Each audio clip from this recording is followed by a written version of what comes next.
Hey, what's up you guys, and welcome back to my channel. Before we get into today's video, I just wanted to apologize for missing 2 videos last month, for missing 2 Saturdays. I will admit I did not plan out my videos ahead of time like I normally do, and it just made everything for last month very disorganized and just chaotic, and then on top of that, Thanksgiving. So it was a hard month and very unorganized month. So I apologize for missing 2 Saturdays. However, this month I have all my videos planned out, so I am ready to give you guys the content that you all are here, that you all are subscribed to see. So let's get into the video.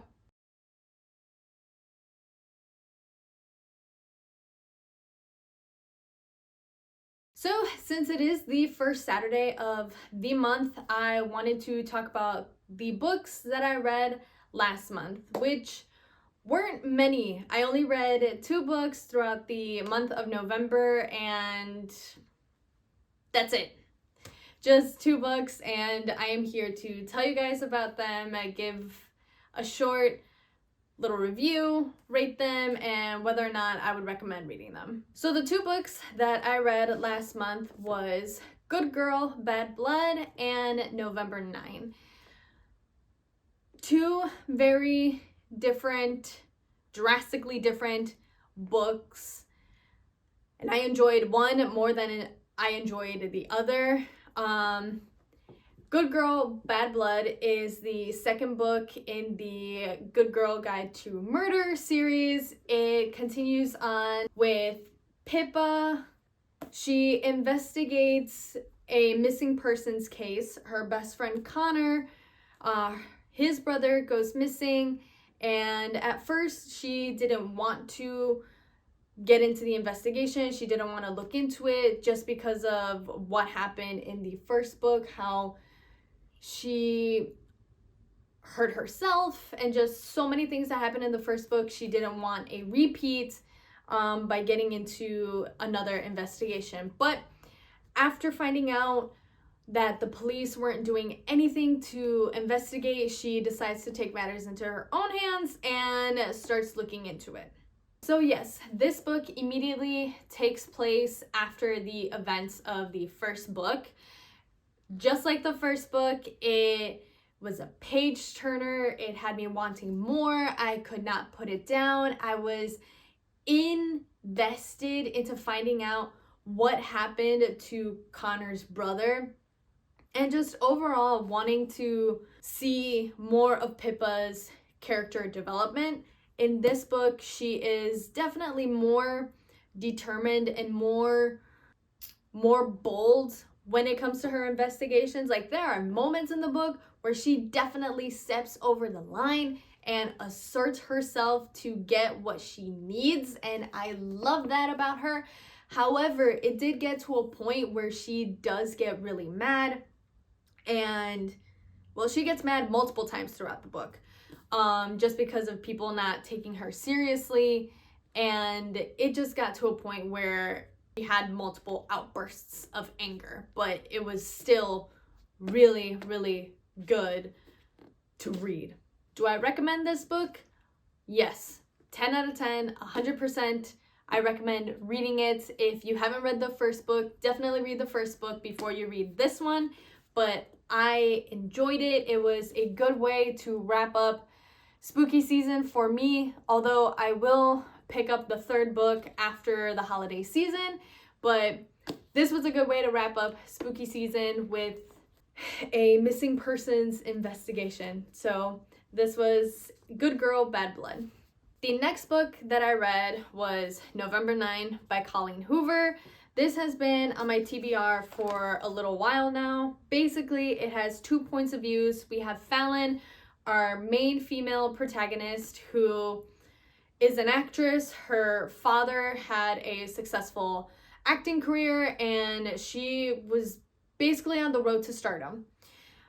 After a horrible accident that robbed her from her career, she made the decision to move across the country to pursue something that she wants to do. She still wants to continue acting, but she is doing it in a different way. Our other main protagonist, his name is Ben. He is a college student and aspiring writer, excuse me. And that's all I pretty much have to say about Ben. He's in college for writing. He's just been struggling on what to write about. After an unlikely encounter that these two have, they decide to meet once a year for 5 years on the same day, which is November 9. What I enjoyed about this book was just the fact that it had the dual points of views, both Fallon and Ben. I've grown to enjoy reading books that have the male and the female points of views, because I love reading what the male character thinks about the female love interest. So I really enjoyed reading Ben's point of view, getting to know Ben, and just getting to see what he thinks of Fallon. However, I think just because of the fact that this book, I had expectations for it, that it ruined the experience for me a little bit. I had read on social media that a lot of people cried in it while reading it, that it was emotional and this and that, and I did not cry once reading this book. Well, yes, there were some emotional parts and scenes in the book. It wasn't emotional enough that I was bawling my eyes out like a lot of people were talking about. So to me, this book was just okay. I did enjoy reading it, but it was just okay due to the fact that I did not experience what other people were experiencing with this book. And also, Fallon's character, I found her to a certain point annoying, just because of the fact that she kept using what happened to her to overplay, I hope I'm saying this right, but to basically overplay her insecurities and baby, or kind of like make excuses for not doing certain things. And I just wanted to do this multiple times just because of how annoying I found Fallon. To all the people who enjoyed this book, I am sorry, but this book was literally just an okay book to me. I wouldn't say it was the best piece of Colleen Hoover, but I wouldn't say it's the worst piece of Colleen Hoover. As of right now, I have only read 4 Colleen Hoover books, and this ranks 4th in my list right now, just because of the fact that it's okay. And I don't know how else to put it, but this book was literally just an okay experience for me. I felt that there were so many things that didn't need to happen but happened anyway, and I don't know, for some reason I kind of sort of guessed what was going to happen at the end about halfway through the book. But yeah, that was November 9 by Colleen Hoover. So yes, those were the 2 books that I read this month, Good Girl, Bad Blood, and November 9. Now that I finished talking about the books that I read, I have a Christmas, holiday, romance, books list, TBR list that I plan on reading pretty much the entire month. If I get at least through 3, that's a win for me, because I only read about 2 books a month. And so I am currently reading Nick and Noelle's Christmas playlist, which is this one. I bought this last year, and I had the intentions of reading this last year during the holiday season, but I never really got around to it. So I am now getting around to it, and I'm actually almost finished with it. I started this a couple days after I finished November 9, and I am really enjoying it so far. I plan on reviewing it at the end of the month to let you guys know how I feel about it, but as of right now, it's such a good read. The other romance holiday books that I plan on reading is this one, There's Something About Mary. This, I believe, is, I guess, part, or like the second part of Nick and Noelle's Christmas playlist. It's by the same author, and from what I've gathered, it's about Nick's younger sister Mary and someone else. I don't really remember. But yes, it's about Nick's sister Mary. The next book that I want to read is So This Is Christmas. This is the first book in the duology.